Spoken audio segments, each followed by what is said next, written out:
कहानी की शुरुआत होती है एक शांत रात से, जब एक पुलिस ऑफिसर जेफरी अपनी रेगुलर नाइट ड्यूटी कर रहा था। तभी दो जवान लड़के रायन और केविन उसके पास आए। दरअसल जेफरी ने ही रायन और केविन को यहाँ बुलाया था एक दुकान लूटने के लिए। उसके पास एक नक्शा भी था जिसमें वहाँ की लोकेशन थी। रायन, जो कि कोई भी ताला खोलने में माहिर था, बिना किसी दिक्कत के दुकान के अंदर घुस गया। फिर उसने जेफरी के दिए हुए उस नक्शे के हिसाब से दीवार के पीछे छुपा हुआ एक सेफ तोड़ दिया। सेफ खोलते ही अंदर उसे ढेर सारा कैश दिखाई दिया, लेकिन उस तिजोरी के अंदर मोशन सेंसर अलार्म भी था जो अब एक्टिवेट हो चुका था, जिसके बाद तुरंत पुलिस तक इस चोरी की खबर पहुंच गई। इसी वजह से अरेस्ट ऑर्डर आने में भी देर नहीं लगी। जेफरी ने तुरंत ऑर्डर्स को फॉलो किया क्योंकि वो चाहता था कि मौका वारदात पर कोई उससे पहले ना पहुंच जाए। वहां आते ही उसने सबसे पहले अपनी ही गाड़ी पर 2 गोलियां चलाई। इसी दौरान केविन अचानक से दुकान से निकला और ये देखकर वो थोड़ा हैरान हो गया। इससे पहले कि केविन कुछ भी समझ पाता, अचानक से जेफरी ने केविन को गोली मार दी।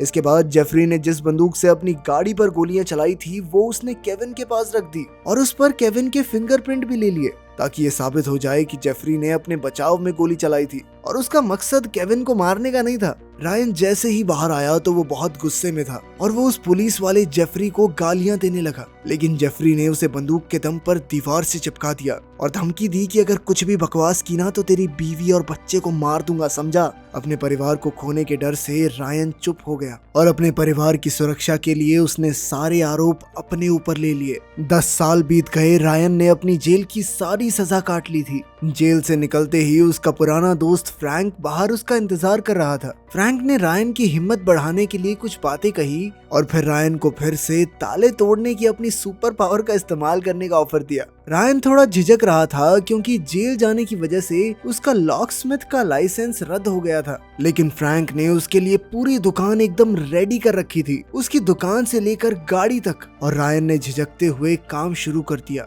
पहले वो ताले और तिजोरियां खोलने में एक्सपर्ट था, लेकिन अब वो अपनी इस कला को गैर कानूनी तरीके से इस्तेमाल नहीं करने वाला था। कुछ दिन बाद रायन ने अपनी पत्नी केट को कॉल किया, जो कि एक फीमेल डिटेक्टिव थी। रायन ने उसके सामने मिलने की इच्छा जाहिर की और वो मान भी गई। वो अपनी पत्नी और बेटी लिंडसे से 10 साल बाद मिल रहा था। कैफे में केट ने लिंडसे को दूर जाकर ऑर्डर करने को कहा ताकि वो रायन से अकेले में बात कर सके। रायन ने अपनी गलतियों के लिए माफी मांगी, लेकिन केविन की मौत का सच अभी भी छुपाए रखा। केट ने उसे माफ कर दिया और कहा कि तुम अपनी बेटी के साथ एक पिता बनकर रह सकते हो, लेकिन मेरे पति बन के नहीं। रायन के लिए अपनी बेटी के साथ समय बिताना एक बहुत बड़ी बात थी और उसे कहीं ना कहीं ये उम्मीद भी थी कि आगे चलकर केट भी किसी न किसी दिन मान ही जाएगी।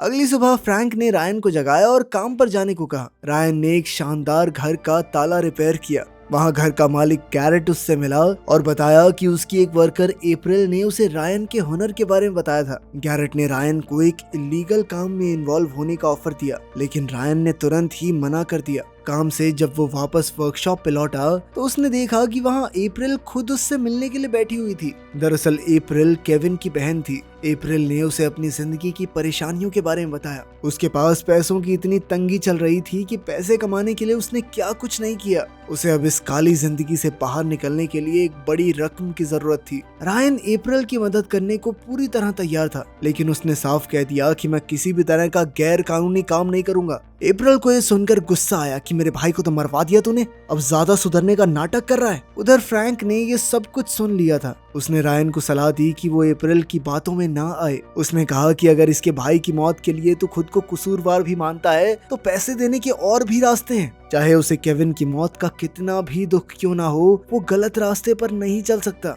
अगले दिन जब रायन काम पर जा रहा था तो एक पुलिस कार ने उसे रोक लिया। कार में और कोई नहीं बल्कि वही करप्ट ऑफिसर जेफरी था, जिस वजह से उसने 10 साल जेल में काटे। जेफरी ने रायन को फिर से धमकाया कि अगर उसका मुंह खुला तो उसकी जिंदगी खतरे में पड़ जाएगी। जेफरी हालांकि रिटायरमेंट के करीब था, लेकिन उसके 2 जूनियर डिटेक्टिव पेरेस और जोन रायन पर नजर रखे हुए थे। जेफरी के जाने के बाद डिटेक्टिव जोन्स ने रायन को डराने के लिए उसे बुरी तरह पीटा। फिर डिटेक्टिव पेरेस ने रायन की गाड़ी में से कुछ ऐसे औजार निकाले जो आमतौर पर चोर दरवाजे का लॉक खोलने के लिए इस्तेमाल करते हैं। इस वजह से रायन को पुलिस स्टेशन ले जाया गया, लेकिन उनके सीनियर्स ने देखा कि इतने से सबूत की बदौलत रायन को फिर से जेल नहीं भेजा जा सकता। इंटेरोगेशन रूम में रायन की पत्नी केट ही उससे पूछताछ कर रही थी। वो अब तक यही सोच रही थी कि रायन इस तरह के गैर कानूनी काम में क्यों फंसा है। रायन ने बताया कि ये सब जेफरी का प्लान है, जो उसकी कार को सर्च कर रहा था। वो औजार मेरे नहीं थे, फ्रैंक के थे। जब मुझे ये गाड़ी मिली तब से इसमें मौजूद हैं। कुछ देर बाद उनके सीनियर ऑफिसर्स ने आकर रायन को सभी आरोपों से मुक्त कर दिया,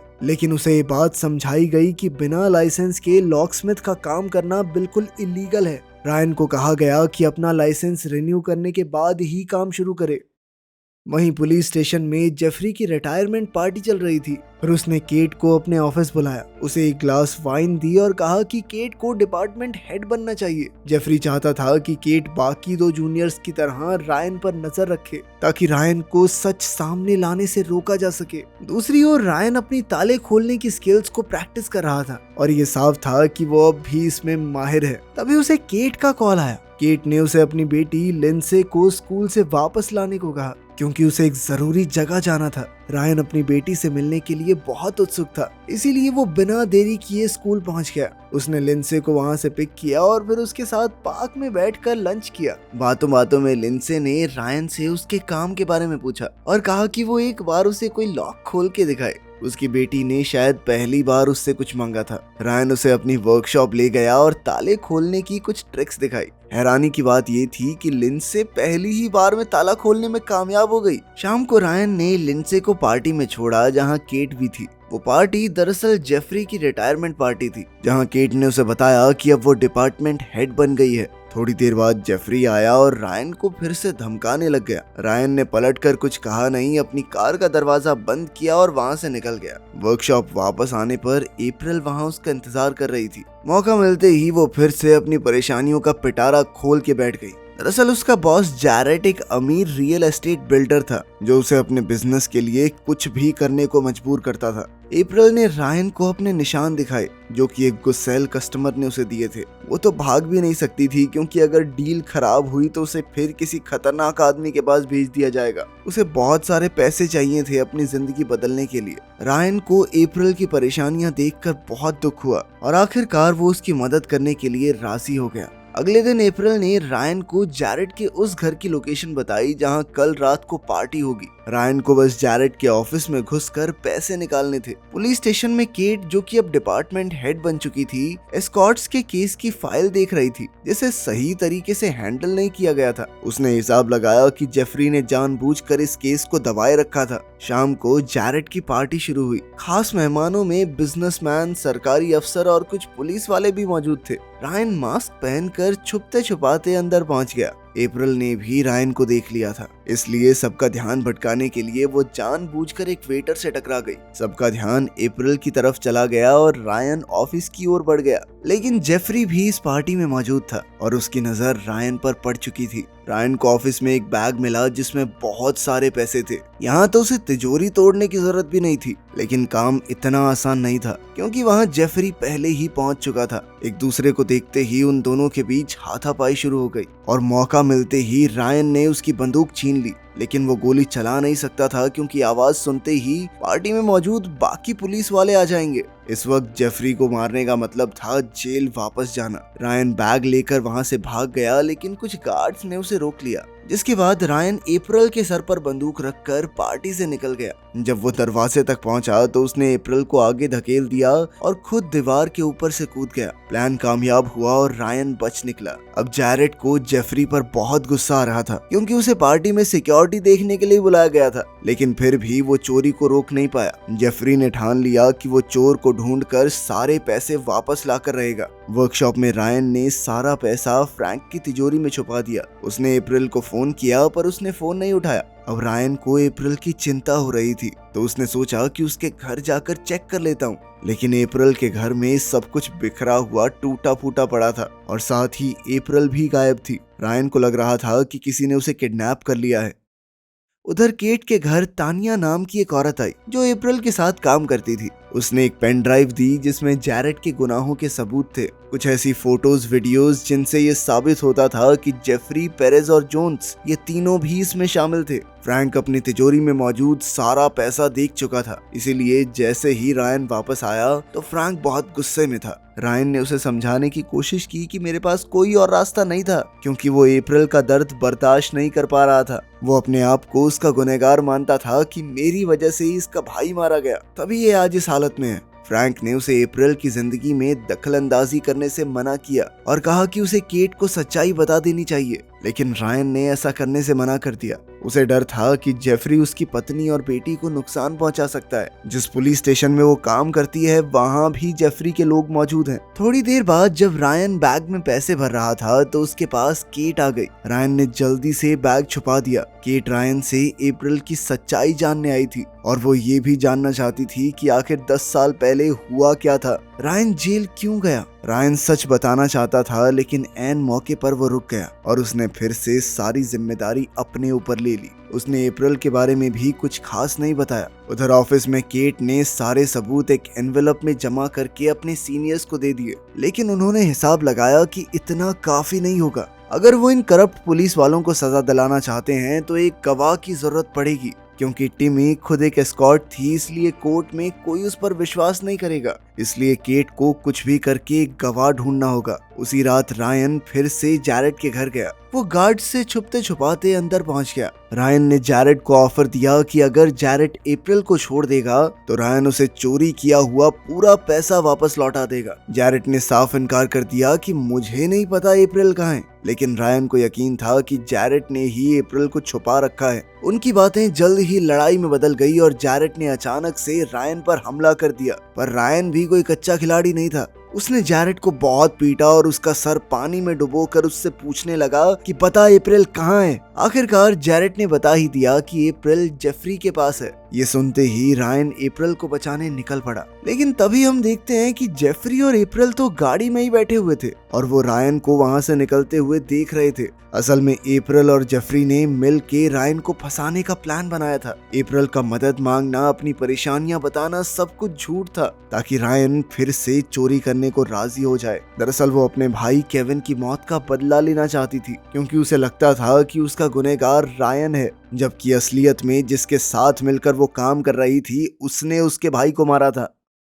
बाद में जेफरी ग्लव्स पहनकर जैरेट को मारने के लिए उसके घर में गया, ताकि उसके खून का इल्जाम रायन पर लग जाए। रायन वापस वर्कशॉप आया और फ्रैंक को बताया कि जैरेट को अप्रैल की लोकेशन के बारे में नहीं पता था, क्योंकि असली किडनैपर तो जेफरी है। फ्रैंक ने रायन को सलाह दी कि ये सारा पैसा केट को दे दे, वो थाने की इंचार्ज है, वो लीगल तरीके से ढूंढ लेगी अप्रैल को। लेकिन अब रायन के उठाए कदमों ने सिचुएशन को और बिगाड़ दिया था और बिना कानूनी मदद के उसका जेल जाना लगभग तय ही था। थोड़ी देर बाद केट लिंडसे के साथ वर्कशॉप आई। उसने रायन को बताया कि उसे जेफरी की सच्चाई पता चल चुकी है। ये सुनने के बाद रायन ने भी उसे सच बता दिया कि उस रात केविन बिना हथियार के था और जेफरी ने जानबूझकर उसे मारा। रायन सब कुछ जानते हुए भी चुप रहा, क्योंकि जेफरी ने केट और लिंडसे को नुकसान पहुंचाने की धमकी दी थी। सब कुछ जानने के बाद अब केट अपने पति को अकेले इस मुश्किल में नहीं छोड़ सकती थी, इसलिए उसने रायन से पूरे पैसे लौटाने को कहा, ताकि सब कुछ कानूनी तरीके से निपटाया जा सके।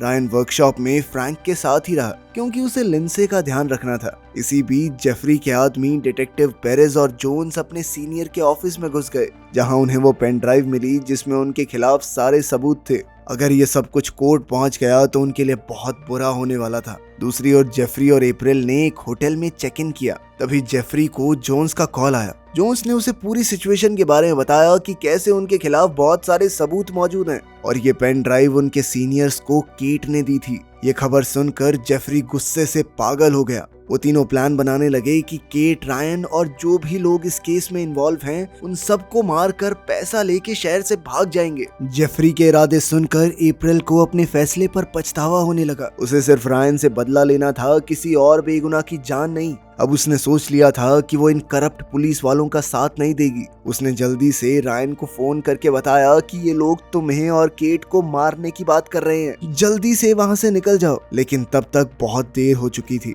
पेरेज रायन के ठिकाने तक पहुंच चुका था और उसने रायन को देखते ही उसकी लात में गोली मार दी। तभी पीछे से फ्रैंक ने उन दोनों ऑफिसर्स पर गोलियां चलाई और जोन्स को गोली लग गई, जिस वजह से उसकी मौके पर ही मौत हो गई। अपने साथी की मौत से गुस्साए पेरेज ने फ्रैंक को भी गोली मार दी। इसके बाद पेरेज ने लिंडसे पर बंदूक तानकर रायन को सारा पैसा देने को कहा, लेकिन पैसे तो केट पहले ही लेकर जा चुकी थी। रायन के पास कोई दूसरा रास्ता नहीं था सिवाय पेरेज को समझाने के। उसने ऐसा ही किया और अपना हथियार नीचे रख दिया। उधर केट को अपनी गाड़ी में शूटिंग की खबर सुनाई दी। खबर सुनते ही उसने अपनी गाड़ी वर्कशॉप की तरफ घुमा दी, लेकिन उसे आने में देर हो गई थी। पेरेज लिंडसे को बंदी बनाकर अपने साथ ले गया था। थोड़ी देर बाद जेफरी ने रायन को कॉल किया और उसकी बेटी के बदले में पैसों की डिमांड की। इस बार रायन ने केट से मदद मांगी। उन्होंने प्लान बनाया कि केट लिंडसे को बचाने पर ध्यान देगी और रायन सीधे तौर पर सारा पैसा जेफरी को पकड़ा देगा। पेरेज ने होटल रूम में पहुंचकर लिंडसे को एक टेबल के साथ हथकड़ी से बांध दिया।